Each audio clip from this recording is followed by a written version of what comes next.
saya juga, tapi saya minta untuk ditangguhkan sehingga pada tahun ini.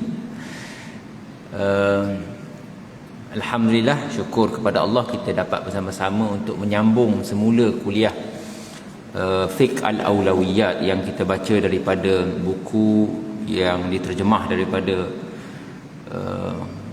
tulisan Dr. Yusuf Al-Qardawi fi Fiqh Al-Awlawiyat. Dan saya ingat saya berhenti dahulu pada muka surat yang ke-259, iaitu kita masih lagi membincangkan tentang aliran keadilan. InsyaAllah, mudah-mudahan Allah Subhanahu Wa Taala memberi taufik dan hidayah kepada kita, memberi kekuatan kepada kita. Ialah walaupun kita masih lagi dalam keadaan menghadapi ataupun kita kata melawan COVID-19 ini, dalam keadaan kita masih lagi berada menjaga SOP yang tertentu yang telah ditetapkan oleh pihak berkuasa. Kita doalah kepada Allah Subhanahu Wa Taala supaya Allah mengangkat wabak yang melanda seluruh dunia ini. Dan sebenarnya ini adalah termasuk dalam ujian Allah Subhanahu Wa Taala kepada kita lah sebagai manusia. Ujian yang bukan sahaja kita sebagai orang Islam, tapi seluruh dunia sebenarnya yang mengalami atau menghadapi perkara ini. Baik, kita berhenti ke muka surat 259, iaitu masih lagi mengenai ciri-ciri ataupun disebut sebagai kriteria atau ciri-ciri khusus. Kalau dalam kitab yang asalnya disebut sebagai khasais, yang ada pada ciri-ciri golongan al-wasati, at-tayyarul wasati, di mana dalam buku Fiqh Al-Awlawiyat Al-Qardawi hafizahullah ta'ala, beliau cuba membawa ataupun menyatakan dalam kaedah awlawiyat atau keutamaan ini, aliran yang perlu menjadi fokus ataupun perlu menjadi pegangan bagi setiap orang Islam, sama ada orang awamnya, sama ada pemerintahnya, sama ada agamawannya, ialah aliran al-wasati ataupun disebut sebagai at-tayyarul wasati. Bila sebut perkataan wasati, ia diambil daripada perkataan wasat, iaitu pertengahan. Dan asas ataupun taksil kepada perkataan wasat ataupun wasatiyah ini ialah daripada Al-Quranul Karim sendiri. Allah Subhanahu Wa Taala berfirman, wa kadzalika ja'alnakum ummatan wasata litakunu syuhada'a 'alan nas. Allah Ta'ala menyatakan, dan demikianlah kami menjadikan kamu ummatan wasata, yang ditafsirkan sebagai ummah yang adlan wa khiyara, yang adil, yang udul ataupun adil dan yang terpilih, yang meletakkan sesuatu dengan neraca yang betul, yang meletakkan sesuatu dengan pertimbangan yang betul. Dan ciri-cirinya yang disebut di sini telah kita baca daripada awal, dan pada pagi ini insya-Allah kita sambung ciri-ciri yang ke J, atau dalam buku kita ni ciri-ciri yang ke J itu, iaitu qala al-musannif rahimahullahu taala, menampilkan Islam sebagai satu-satunya alternatif dalam pembangunan peradaban manusia yang integrated dan menyeluruh demi menyelamat mereka dari kongkongan dunia materialism. Ini di antara ciri yang juga penting yang disebut sebagai ciri golongan wasatiyah, yang mengutama, yang menjadikan Islam itu sebagai satu solusi ataupun alternatif untuk menyelamat dan mengelakkan mereka daripada menjadi hamba kepada materialism ataupun hamba kepada madiyah, material ataupun sikap materialistik ataupun sikap yang kita kata mengutamakan dunia adalah bukan daripada wasatiyah. Hakikatnya ialah apabila kita melihat kepada ajaran Islam, iaitu disebut sebagai ajaran yang wasati ataupun ajaran yang wasatiyah, Al-Quranul Karim penuh dengan ayat-ayat Al-Quran, ayat-ayat yang menunjukkan bahawa manusia apabila diberi rezeki oleh Allah Subhanahu Wa Taala daripada harta benda dunia, tidak boleh menjadikan harta benda dunia itu sebagai matlamat. Namun tidak salah bagi manusia untuk mencari harta, kerana di dalam kaedah maqasid asy-syariah ataupun kaedah dipanggil sebagai al-maslahah, 5 daruriyat al-khams, 5 perkara asasi dalam konteks kehidupan manusia. Yang kelima juga disebut sebagai hifzul mal, iaitu menjaga ataupun preservation of wealth adalah merupakan salah satu daripada objektif yang dituntut ataupun ingin dicapai dalam agama. Oleh kerana itulah Allah Subhanahu Wa Taala melarang daripada kita memusnahkan harta kita atau menjadikan harta kita itu sia-sia, sebagaimana dalam hadis Nabi sallallahu alaihi wasallam yang disebut bahawa Rasulullah melarang daripada an qila wa qala wa an ida'atil mal. Nabi melarang daripada cakap membawa berita palsu, qila wa qala, dan juga an ida'atil mal, melakukan perkara yang sia-sia terhadap harta. Jadi pertimbangan sebenarnya perlu dilakukan oleh manusia, oleh orang Islam khususnya. Walaupun Allah Subhanahu Wa Taala mengurniakan kita dengan kekayaan, tapi janganlah lupa dengan sebab kekayaan itu lupa Allah Subhanahu Wa Taala. Tidakkah Al-Fadil Imam kita tadi membaca bal tu'thirunal hayatad dunya wal akhiratu khairum wa abqa.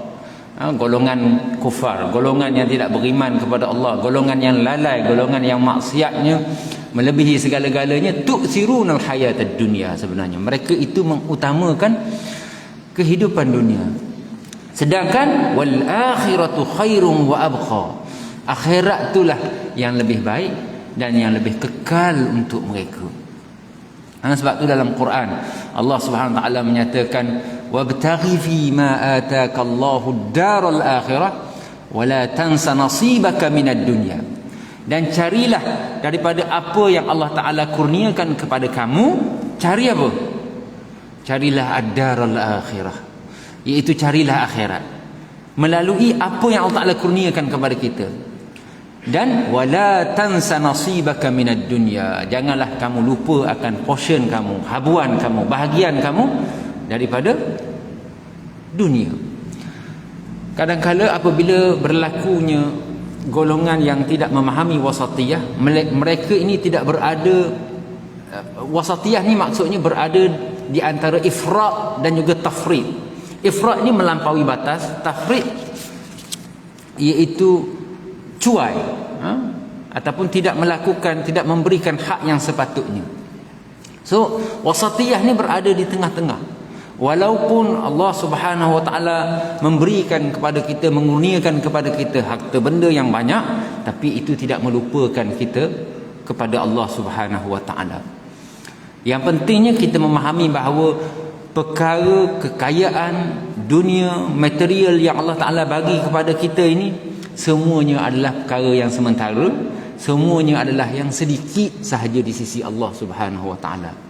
Banyak dalam Quran sebut kul mata'ud dunya qalil. Katakanlah bahawa kenikmatan mata' dunia ini, harta bendanya dengan apa yang Allah Taala kurnia daripada nyawa, kesihatan, semua itu adalah qalil sahaja, sikit sahaja. Yang kekal, yang akan kekal abadi, yang akan kita dapat manfaat yang lebihnya ialah nanti, iaitu di akhirat nanti. So yang disebutkan di sini ialah Islam adalah satu agama yang menyeluruh, agama yang mengelakkan atau menyelamatkan manusia daripada kongkongan dunia ataupun materialism. Itu yang J. K, antara ciri-ciri lain bagi golongan wasatiyah, memperlonggar atau at-taisir dalam perkara fatwa dan memberikan khabar gembira ataupun at-tabsyir dalam urusan dakwah. Ini juga adalah satu ciri yang sangat-sangat penting. Yang disebut di sini ialah at-taisir, prinsip mempermudahkan.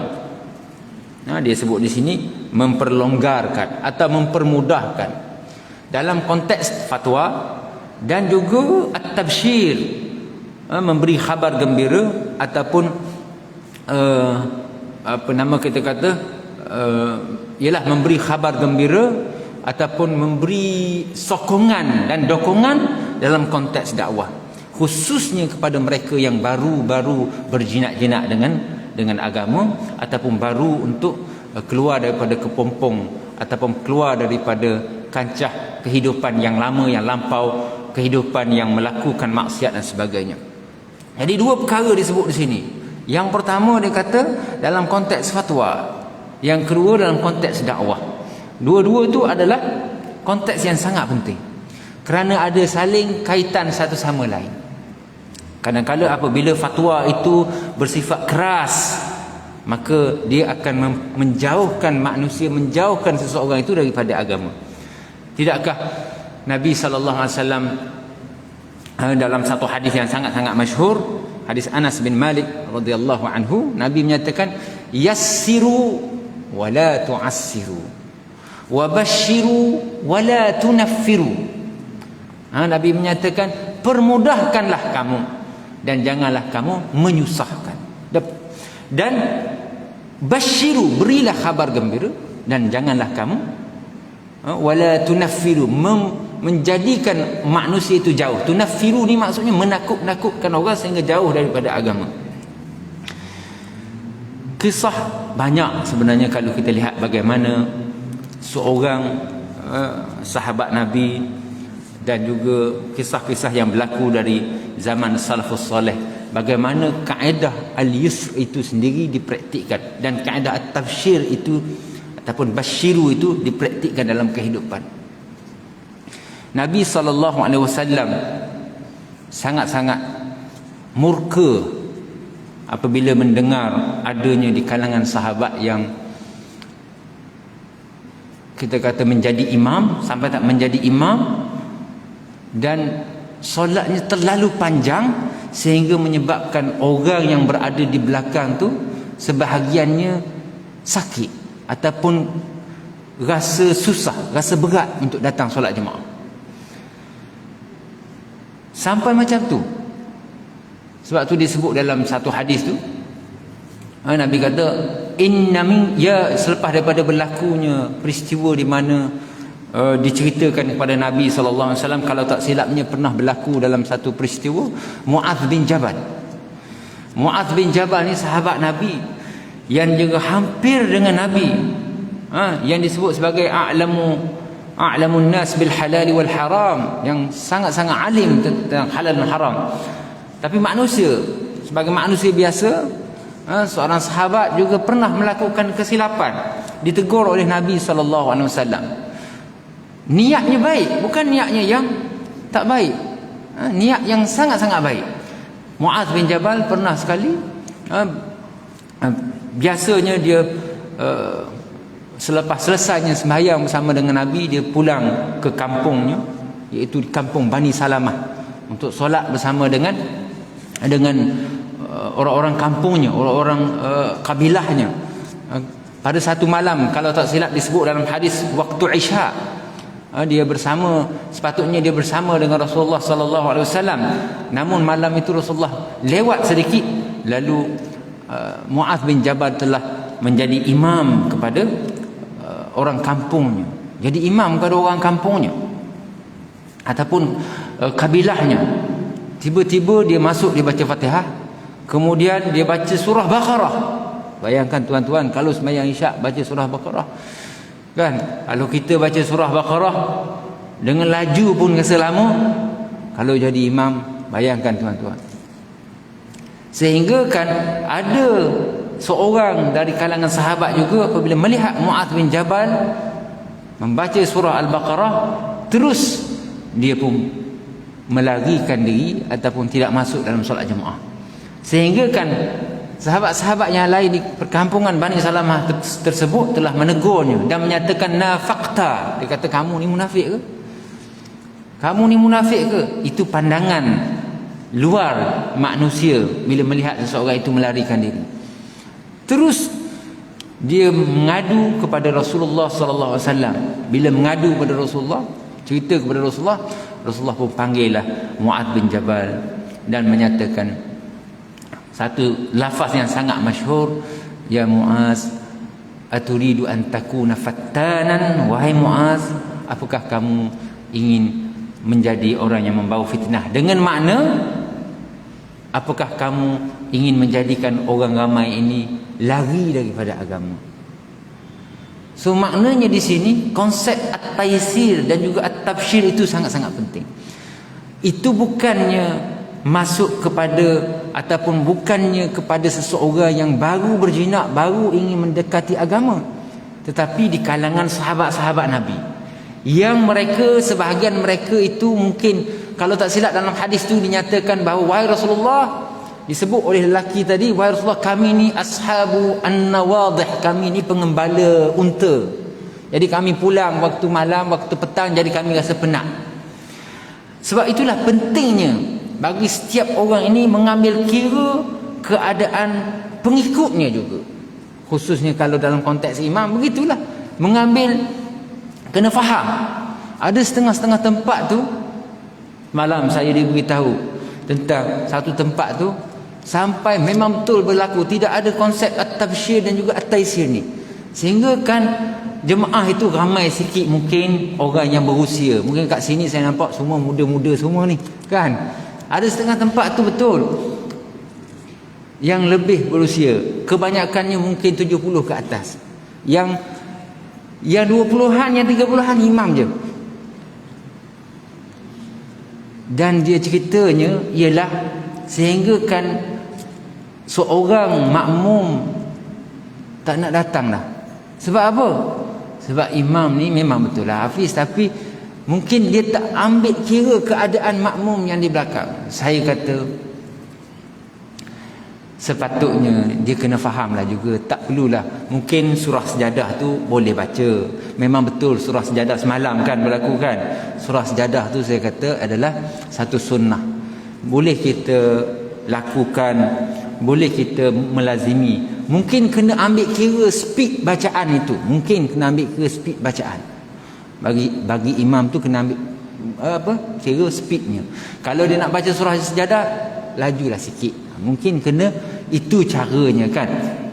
Sebab kalau kita lihat Nabi SAW dalam konteks mengenai imam itu sendiri, jelas Nabi menceritakan, pernah satu hari Nabi kata, aku ingin memanjangkan solat, tiba-tiba aku dengar suara bunyi tangisan bayi. Nabi kata, aku dengar, inni la asma'u buka as-sabi, aku mendengar tangisan bayi. Fa ukhaffif makhafata an taftina ummuhu, maka aku meringankan solat ketika itu kerana aku bimbang ibunya akan merasa susah. Taftatin maksudnya terfitnah, maknanya rasa risaulah kepada anaknya. Sampai begitu sekali Nabi SAW sebut, nak menunjukkan kepada kita dalam Islam at-taysir dan kita sebut sebagai at-tabsyir ini, kita nak mengajak seseorang itu kepada agama, kita nak mendekatkan seseorang itu kepada agama, kita kena pandai, kena faham tentang konsep wasatiyah. Kita kena pertimbangkan di antara maslahah juga mafsadah. Itulah wasatiyah. Yang mana yang memberi mudarat, yang mana yang lebih maslahah. So ketika dalam keadaan manusia hari ini bukan seperti zaman sahabat, lagi-lagilah mungkin kita perlu mengambil kira perkara-perkara seperti itu. Sebab itulah mudahnya agama ini, ad-dinu yusrun, Nabi kata agama ni mudah, wala yushaddad din ahadun illa ghalabah. Agama tidak akan menyusahkan seseorang, memperketatkan kepada seseorang, sehinggalah orang itu sendiri kalau menyusahkan diri dia akan kalah. Bila seorang salah seorang ummahatul mukminin yang mana pernah dia meletakkan tali di dalam Masjid Nabawi kan. Kenapa? Kerana bila dia mengantuk, kalau dia solat, dia kata dia pegang pada tali. Nabi kata leraikan tali tu. Kalau mengantuk tidurlah, Nabi kata. Bila dah rasa kuat, bangun, baru sembahyang balik. Bukan bermakna kita memaksa diri kita dengan untuk melakukan sesuatu itu dalam keadaan kita pun sudah tidak mencapai kualiti yang terbaik dalam ibadat tersebut. So itulah dinamakan sebagai konsep at-taysir dan juga at-tabsyir. Kalau dalam fatwa memang banyak. Ada setengah-setengah fatwa kita lihat sangat-sangat keras. Sangat-sangat kita kata sikit-sikit kalau tanya dia haram je mainnya. Kita tak boleh juga sikit-sikit kalau fatwa harus je, tak ada haram langsung. So kena timbang. Kadang-kadang manusia ini ada kalanya dia datang ikut situasinya. Situasinya itu adalah berbeza. Sebab itulah dalam Islam kalau seseorang itu dalam keadaan situasi terpaksa, maka dibenarkan perkara yang haram. Ad-darurat tubihul mahzurat. Konsep fatwa ini sangat-sangat penting, kena faham. Perkara yang darurat itu boleh mengharuskan sesuatu yang haram. Famanitturra, barang siapa yang berada dalam keadaan turra, ittirar, terpaksa, terdesak, fala isma alaih, kan? Maka tidak ada dosa baginya berkenaan dengan hal makan bangkai dan sebagainya disebut dalam Quran. Sebab itulah peringkat-peringkat untuk melihat taysir ni kena melihat peringkat-peringkat maqasid ataupun peringkat-peringkat maslahah tersebut yang disebut dalam konteks ilmu aulawiyat ini juga, fiqh aulawiyat juga. Darurah itu apa, hajah itu apa, hajat maksudnya, dan juga tahsiniyah itu apa. Kena ada pertimbangan. Jadi memperlonggar at-taysir dalam perkara fatwa dan memberikan khabar gembira at-tabsyir dalam urusan dakwah.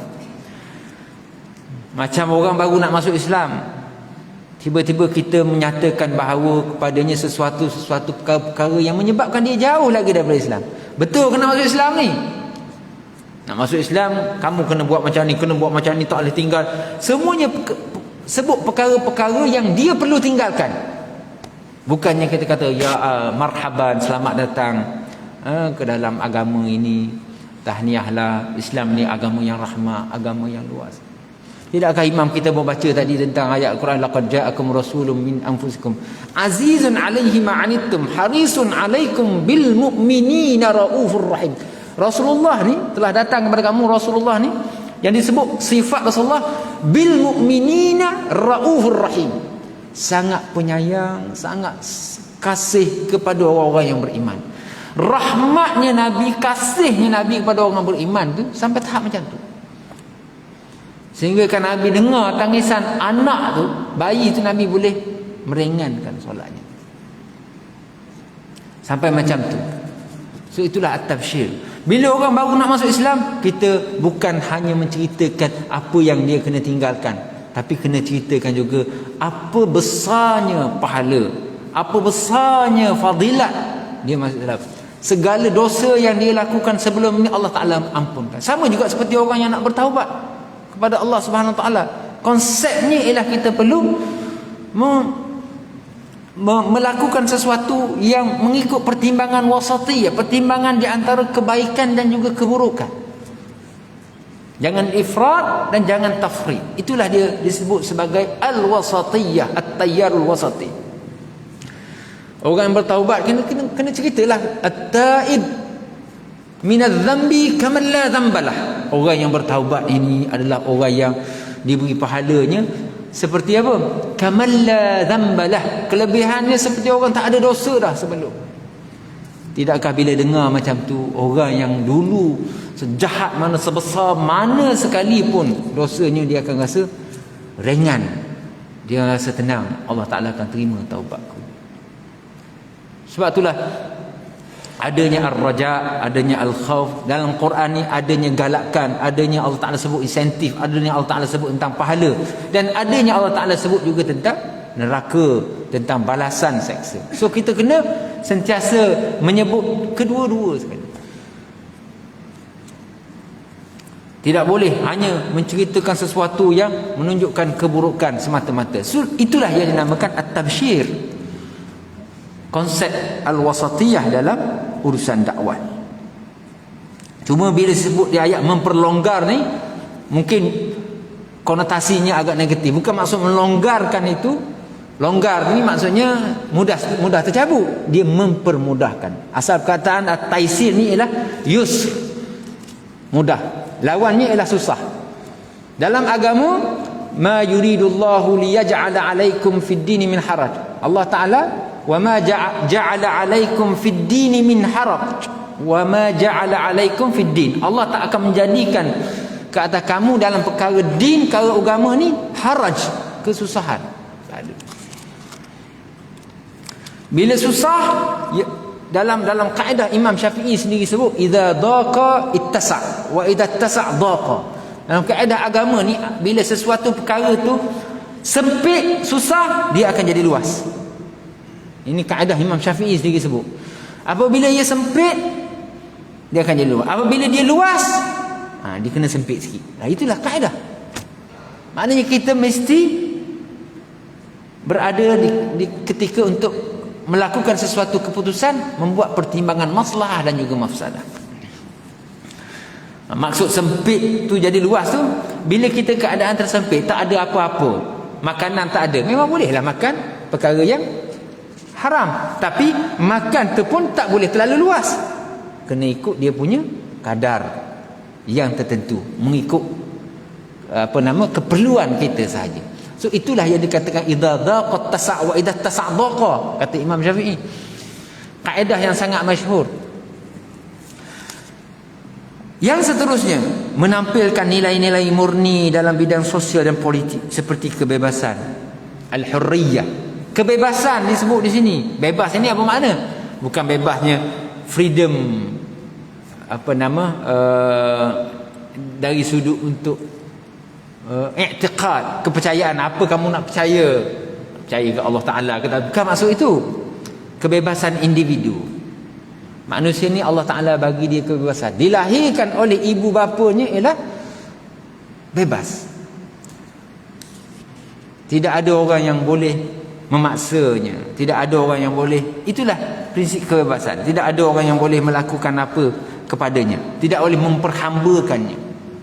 Itu prinsip al-hurriyah, yang juga terbatas kebebasan itu mengikut apa yang Allah Subhanahu wa taala perintah dan Rasulullah SAW, petunjuk Rasulullah sallallahu alaihi wasallam.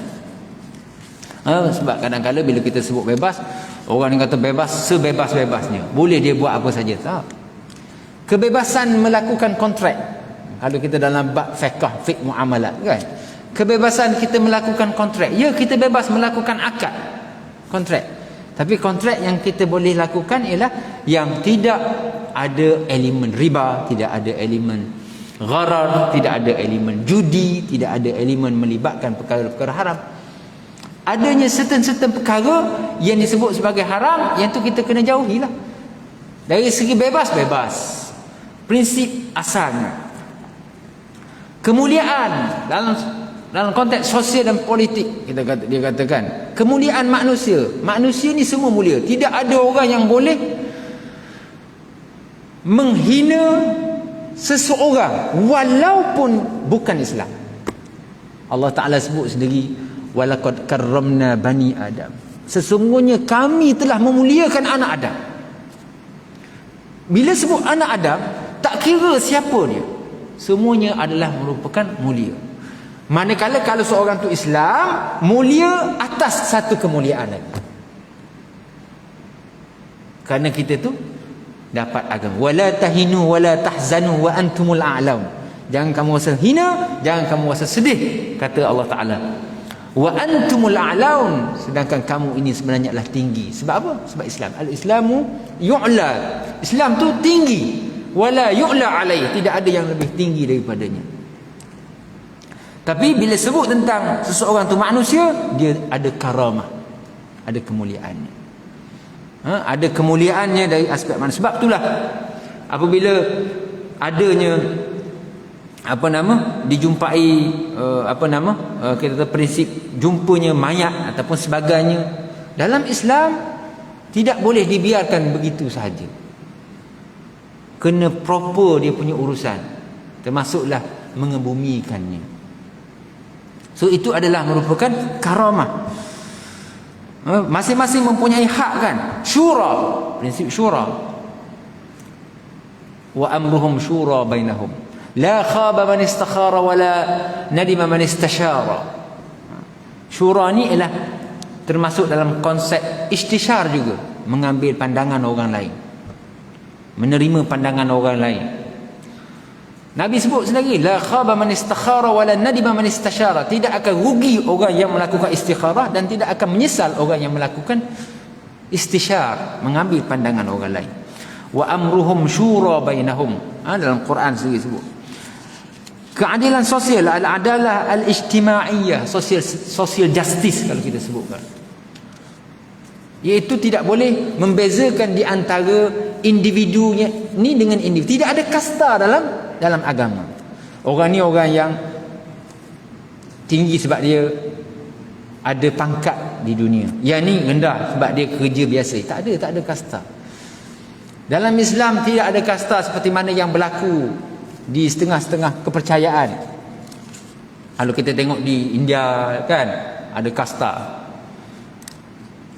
So tidak ada.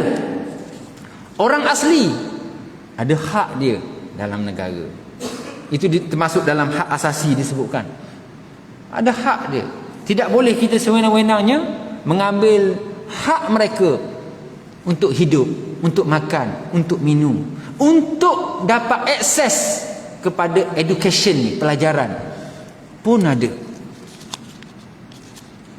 So itu semua adalah merupakan keadilan sosial, al-adalah al-ijtimaiyah. Hak makan, hak minum dan sebagainya. Tak kiralah mereka itu sama ada Islam ataupun bukan Islam, masing-masing mempunyai hak tersebut. Tidak boleh kita nafikan. Seterusnya, membuka pintu untuk berdialog dengan pihak lain, iaitu dengan golongan bukan Islam atau dengan kelompok muslimin yang telah terjajah pemikiran dan mentalitinya dengan pengaruh dunia barat. Islam bukan makna menyekat. Sebab itulah dalam Al-Quran sendiri disebut tentang ayat jidal atau mujadalah ini. Wajadilhum billati hiya ahsan. Dan hendaklah kamu berdialog dengan mereka, berjidal dengan mereka, berdebat dengan mereka. Dengan apa? Dengan cara apa? Billati hiya ahsan. Allah Ta'ala sebut macam tu, dengan cara yang paling baik. Tidak boleh mencerca peribadi, tidak boleh hanya menyerang batang tubuh seseorang, tidak boleh mengeluarkan kata-kata yang kesat. Dialog dengan cara yang ahsan, yang baik. Itu di antara prinsip al-wasati ataupun aliran al-wasati. Sebab poinnya atau objektifnya ialah untuk menegakkan keadilan ataupun untuk mengeluarkan seseorang itu daripada kefahaman yang silap. Yang akhir sekali ciri-ciri yang disebut di sini menjadikan jihad sebagai satu cara untuk melindungi kemuliaan umat Islam dan negaranya. So kesemua ciri-ciri yang disebut ini bukanlah ciri-ciri yang terbatas kepada jumlah ini sahaja, tetapi ia hanyalah sebagai contoh yang disebut oleh beliau. Dan kesemuanya kembali kepada maksud al-wasatiyah, maksud manhaj bainal ifrat wat tafrid, manhaj di antara ifrat dan juga tafrid. Tidaklah terlalu ketat dan tidaklah terlalu longgar. Itulah maksudnya. Hatta dalam bab kita nak berbelanja pun dalam Quran, Allah Ta'ala sebut apa? Wala taj'al yadaka maghlulatan. Janganlah kamu jadikan tangan kamu terikat di leher. Allah Ta'ala sebut jangan jadi terikat leher. Menunjukkan apa? Terlalu bakhil. Tak nak keluarkan duit langsung. Sedekah ke, nafkah ke, hatta kepada isteri pun tak nak bagi. Kan? Tunjuk akaun pun takut kat isteri. Sebab apa takut isteri minta? Betapa kedekutnya sampai macam tu. Kan? Wala tabsutha kullal basti. Quran sebut, tapi janganlah kamu menghamparnya seluas-luasnya. Sehingga kan duit untuk anak bini makan pun tak ada. Harta benda pun tak ada. Bagi. Dia sendiri pun tak boleh makan. So jangan macam tu. Jadi kena apa? Kena di antara tengah-tengah lah. Di antara boros dan juga bakhil. Kita sebut. Di antara dua B. B yang pertama boros, B yang kedua bakhil. So itu yang diajar oleh Al-Quranul Karim.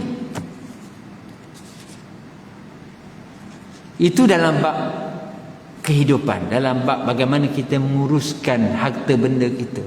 So semua itu adalah kembali kepada al-wasatiyah. Sebab tu al-wasatiyah ni ditafsirkan al-wasatah tadi sebagai adilan. Adil. Apa maksud adil? Adil ialah meletakkan sesuatu kena pada tempatnya. Wad'u syai' fi mahallih atau fi mawdi'ih, meletakkan sesuatu pada tempatnya yang betul. Kalau kita mempunyai RM10, mungkin kita perlu kepada duit tu, datang orang yang meminta, kita fikirkan adakah kita boleh bagi dalam RM5 kepadanya dan RM5 kita guna. So itu adalah kaedah yang kita gunakan. Kalau kita bagi ketika mana dia terdesak, adakah kita dengan RM5 ni akan mati? Kalau rasa tak mati, kita boleh bagilah. Ketika mana kita nak menghadapi situasi tersebut, mungkin kita tak hadapi sekarang, Allah Alam akan datang, kita tak pastikan. Mana itu hanya contoh. Mana itulah yang dikatakan al-wasati. Pertimbangannya adalah melihat kepada maslahah diri kita, agama kita, dan juga mafsadah, iaitu keburukan. Maslahah ni maksudnya benefit, kebaikan. Mafsadah maksudnya keburukan, harm yang ada pada perbuatan ataupun tindakan kita itu. Kemudian kata pengarang kita, aliran inilah yang menjadi ikutan kami dan sentiasa kami menyeru kepada kaum muslimin untuk menjadikannya sebagai satu jalan perjuangan menuju kepada kejayaan Islam, kerana ianya selari dengan ajaran Quranul Karim dan pedoman yang diberikan oleh Rasulullah sallallahu alaihi wasallam dalam sunnah dan sirahnya, dan telah pun dijadikan pedoman oleh para khulafa ar-rasyidin, para sahabat dan generasi tabi'in dan seterusnya yang termasuk ke dalam generasi pilihan. So aliran yang dikatakan at-tayyarul wasati, setelah dia sebut dua golongan yang lain sebelum ini, golongan yang dipanggil tekstual, harfi, golongan yang keras pula. Sebab ada kalangan manusia ni, di antara zahir dan juga batin ni kita kena ambil kira. Ada golongan yang hanya pakai zahir semata-mata, hanya mengambil kira ataupun fokusnya ialah tentang fiqh yang luar saja, tentang yang batinnya tak ambil. Yang batin ni dengan apa? Dengan makna tentang ilmu ihsannya, ilmu akhlaknya, hubungannya mungkin dengan Allah Subhanahu wa taala baik, tetapi hubungannya dengan jiran tak baik. Dia tutup aurat sangat cantik, dia solat jemaah tak tinggal, tapi dengan jirannya, dengan kata-kata buruknya, dengan melaku dan menyakitkan jirannya. So itu di antara perkara tersebutlah perlu kita ada pertimbangan. Itulah yang dikatakan aliran yang berdasarkan ajaran Quran dan juga pedoman Rasulullah sallallahu alaihi wasallam. Semuanya kembali kepada sumber yang asal, iaitu Quran dan juga sunnah, dan apa yang telah ditunjuk ataupun diamalkan oleh as-salafus salih, generasi yang lalu, iaitu generasi sahabat, generasi tabi'in dan juga generasi tabi'in. So itu aliran. Apa dia tugas aliran keadilan? Kemudian barulah dia sebut tentang tugas aliran keadilan. Yang panjang dia sebut. Kata dia kat sini, saya baca dalam satu perenggan. Tidak dinafikan lagi bahawa aliran inilah yang menjadi harapan semua umat untuk masa hadapan yang lebih gemilang. Oleh kerananya usaha-usaha gigih dan kesinambungan mesti sentiasa dilakukan untuk mengembangkan dan menyebarkan aliran ini. Di samping upaya pembinaan dan tarbiyah terus dilanjutkan bagi penyokong-penyokongnya, dan dialog persefahaman harus terus dilakukan untuk memberikan keyakinan dan kepuasan hati kepada kelompok-kelompok lain yang masih ragu ataupun sangsi dengan hakikat perjuangannya. Selain itu, kita juga mesti berhati-hati terhadap perangkap-perangkap yang dipasang oleh pihak-pihak tertentu demi untuk menjatuhkan kita ke dalam perkara-perkara yang tidak memberikan manfaat, apatah lagi yang mengakibatkan kerugian dan mudarat. So harapannya ialah harapan pengarang kita ni supaya setiap kelompok orang-orang Islam, bahkan setiap individu orang-orang Islam ni mengambil pendekatan wasati, pendekatan pertengahan. Hatta termasuk orang-orang yang digelar sebagai agamawan sebenarnya, orang-orang ahli agama. Sepatutnya prinsip wasati ni sangat penting bagi dia. Kadang-kadang bila berlakunya perbezaan sumber pendidikan masing-masing, tempat dia belajar kat sini, lepas tu pergi ke negara ni, balik masing-masing mendakwa diri mereka lah yang terbaik sebab dia belajar kat sini. Yang ni tak baik sebab dia belajar kat sini. Bukan, itu bukan satu neraca. Bukan satu neraca yang betul untuk buat macam tu. Untuk membahagi, mengklasifikasikan manusia sebegitu, bukan. So masing-masing mempunyai kebaikan dan keburukan. Tetapi kita hendaklah pandai untuk membezakan di antara yang mana baik dan yang mana buruk. Yang mana yang dianggap sebagai wasati. Tidak boleh hanya dengan cara kita mengatakan sesuatu itu adalah daripada aliran kita, maka kita menyatakan aliran yang lain itu adalah aliran yang ekstrim dan sebagainya. Lihat kepada bagaimana tindakan dia, bagaimana manhaj dia yang sebenarnya. Kadang-kadang setengah agamawan ini pun apa yang mereka lakukan hanyalah sekadar mengutuk peribadi seseorang. Itu yang paling menonjol karakter seseorang yang tidak ada elemen ataupun tidak mengamalkan konsep wasati bila mengutuk peribadi. Tapi apabila menceritakan dengan cara yang betul, manhaj yang mana, ataupun dengan cara mengkritik ilmiah yang betul, maka itu adalah baru dikatakan sebagai konsep ataupun prinsip wasati yang betul. So itu tugas aliran keadilan. Saya rasa boleh kita berhenti dekat sini untuk kita baca pada masa lain tugas aliran keadilan, insya-Allah taala. Ada soalan ke? Ada dua soalan. Oh, ada dalam WhatsApp. Assalamualaikum Ustaz. Ada ramai bukan Muslim dalam dunia ini yang mati dalam keadaan tidak mengetahui tentang Islam. Mereka dianggap mati kafir. Mereka juga, mungkin juga mereka tahu tapi tak faham tentang Islam. Apakah mereka tetap masuk neraka? Ya. Orang-orang bukan Islam, orang-orang kafir ni, bila nak kata dia tu Islam, hendaklah syaratnya ialah masuk Islam dengan jelas, dengan syahadah asyhadu an la ilaha illallah wa asyhadu anna rasulullah. Itu adalah syarat dia masuk Islam. Sebahagian daripada mereka betul ada yang tak tahu tentang Islam yang sebenar. Ada sebahagian daripada mereka tahu, faham, cuma tak sampai hidayah kepada mereka. Tak sampai hidayah kepada mereka. Tidakkah kalau kita lihat pada zaman Rasulullah SAW, Rasulullah tunjuk contoh yang sangat-sangat menjadi sejarah kepada kita. Bapa saudara Nabi yang jaga Nabi, yang tahu kebaikan Nabi, Abu Talib. Apakah Abu Talib itu Islam? Tak. Sehingga kan ketika mana Nabi SAW berada di samping Abu Talib yang nak mati itu, Nabi kata apa?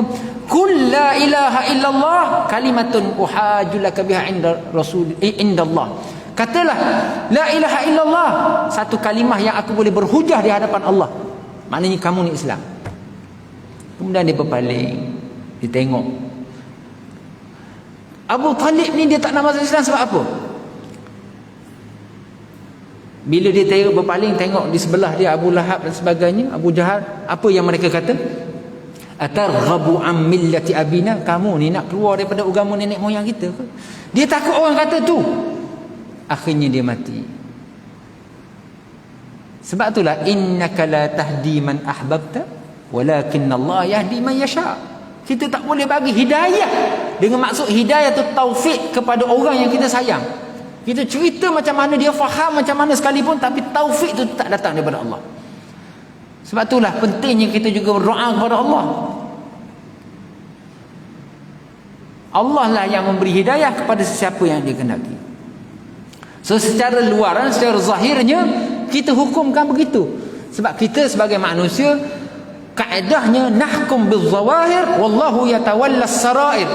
Kita memberi hukum, kita judge seseorang berdasarkan kepada zawahir, zahirnya. Kalau zahirnya kufur, kita tak kena kata kufur. Kita tidak boleh mengislamkan orang yang kufur dan tidak boleh mengkafirkan orang yang Islam. Itu kaedah dia. Orang Islam kita nak kafir, orang kafir kita nak kata Islam pula. Tak boleh. Itu kaedah. Wallahu yatawalla sarair, tapi dalaman dia, hati dia, kita tak tahu apa yang berlaku pada dia. Itu Allah Subhanahu Wa Taala yang akan uruskan. Allah yang uruskan. Soalan yang seterusnya, apakah hukumnya Islam membersihkan kuil daripada kesan banjir? Oh, yang ini soalan popular ni. Soalan popular, isu yang berlaku pada hari ini. Kita kena faham tentang, bila disebut tentang toleransi dalam Islam, ada benda yang disebut sebagai, dalam Islam ni perkara yang disebut sebagai berkait dengan agama, berkait dengan bukan agama kan. Ada perkara yang disebut perkara yang dibolehkan dan yang tak dibolehkan. Ada batasan dalam agama, itu kena faham. Walaupun disebut batasan begitu, bukan bermakna kita menidakkan prinsip tolong menolong. Bukan maksud macam tu. Tu kita kena faham.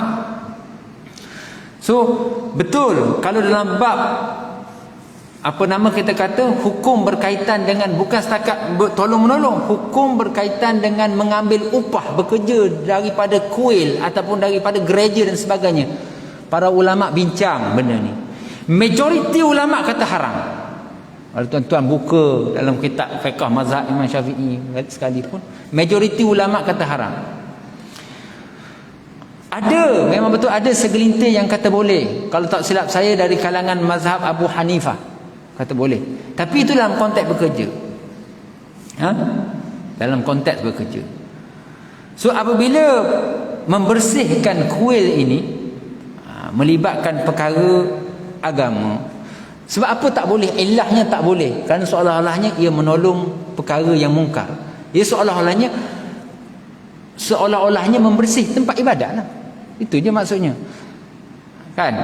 Tapi bukan bermakna bila tak boleh bersih tu, maknanya dalam konteks yang lain kita tak boleh buat. Bantu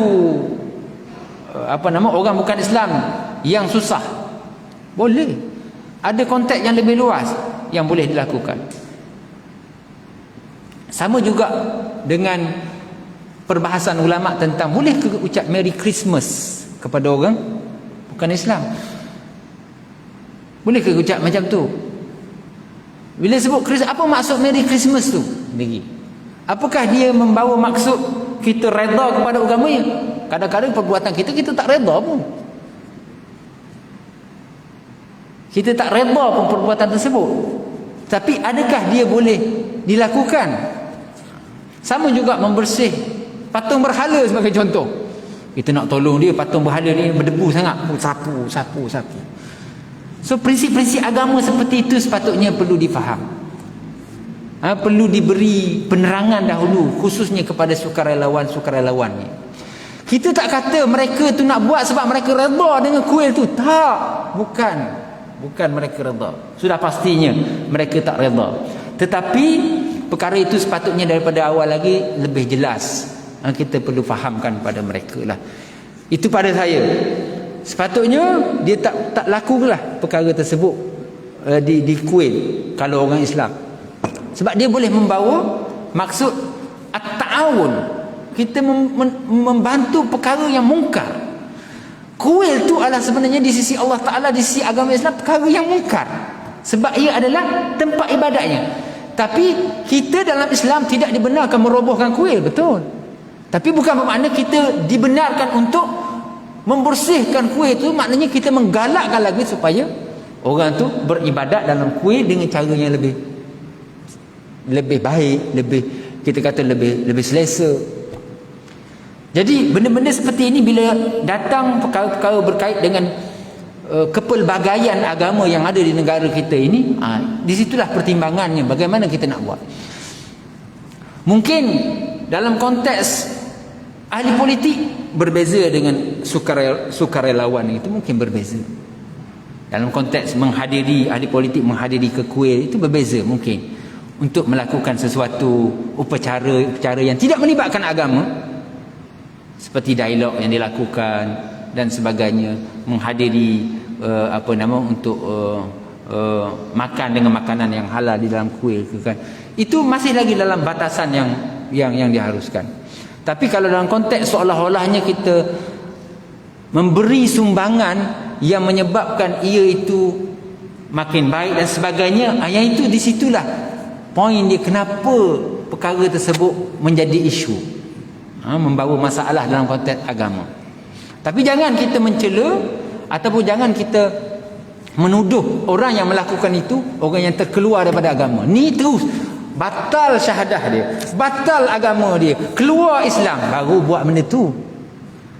Sebab di sana masih lagi ada dalam ruang lingkup perkara-perkara yang disebut sebagai mungkin dibenarkan berdasarkan pandangan-pandangan yang saya sebut tadilah. Walaupun dalam konteks kita kata itu adalah bekerja, yang ni mungkin sukarelawan berat sikit lah maknanya, kan? Itu dalam konteks bekerja ada lagi pandangan. Walau macam mana pun majoriti ulama tetap mengharamkan. Majoriti ulama tetap mengharamkan. So sebab itulah pertimbangan bila kita nak menegur seseorang pun kita perlu buat pertimbangan yang betul, tanpa kita menyerang peribadi dia ataupun menyatakan bahawa dia tu tak keluar agama dan sebagainya. Kita kena menasihat yang baik. Dan sepatutnya dari awal lagi nak bersih mana, grup ni bersih kat masjid, grup ni bersih kat kuil dia lah. Itu lebih baik. Yang lain tak apa, kita bersih kawasan-kawasan yang tak melibatkan hal-hal keagamaan, tak apa. Orang kata dah dalam rumah ni ada juga patung berhala dia. Dah, kita bukannya bersih patung berhala, bersih rumah dia lah. Patung berhala dia, biar dia lah bersih. Maknanya Islam tak, kalau kita tak dibenarkan mengucap Merry Christmas sekalipun, tidakkah kita tak menghalang dia untuk merayakan? Rayalah. Tapi jangan kita turut sama merayakan dia. Yang tu sakit. Yang tu sakit. Bukan bermakna bila kita ada kepelbagaian agama ni, kebebasan tadi, hurriyah tu, bebas sebebas-bebasnya. Kita nak sembelih lembu pun kadang-kadang kena marah. Sebab apa? Nak sembelih lembu pun marah. Setengah-setengah tu kita juga, kan? Sepatutnya benda-benda seperti itulah dinamakan toleransi. Dengan jaga baiknya nak sembelih lembu di sekolah tak boleh. Sebab apa? Adanya golongan-golongan yang mempercayai bahawa lembu itu adalah Tuhan. Kita pun terpaksalah buat alih sikit. Tapi apa salahnya kalau tak dihalang, you cutilah. Itulah maksudnya toleransi yang sepatutnya perlu difahami. Bukannya bermakna kita ni boleh buat yang dia pun boleh buat yang kita. Tak. Kita pun tak suruh pun dia makanlah, paksa dia tak suruh. So konteks macam itulah. Kita tak ucap Merry Christmas bukan tak bagi cuti, kita bagi cuti. Okey, you nak raya. Oh, okey. You nak raya. Selamat bercutilah, kita kata. Contoh, at least kita ada satu ucapan yang tidak menimbulkan kontroversi. Ada ucapan yang boleh kita lakukan sebagai ganti alternatif kepada Merry Christmas tu, sebagai contoh. Jadi benda-benda seperti itu sebenarnya kita perlu berada di tengah-tengah lah. Tidaklah terlalu keras, tidaklah terlalu longgar. Takut nanti bila terlalu longgar tu, kalau pakai kain dia terloroh habis. Loroh habis tak ada apa. So itulah pada pandangan saya dari aspek perkara agama ni, dari aspek perkara agama.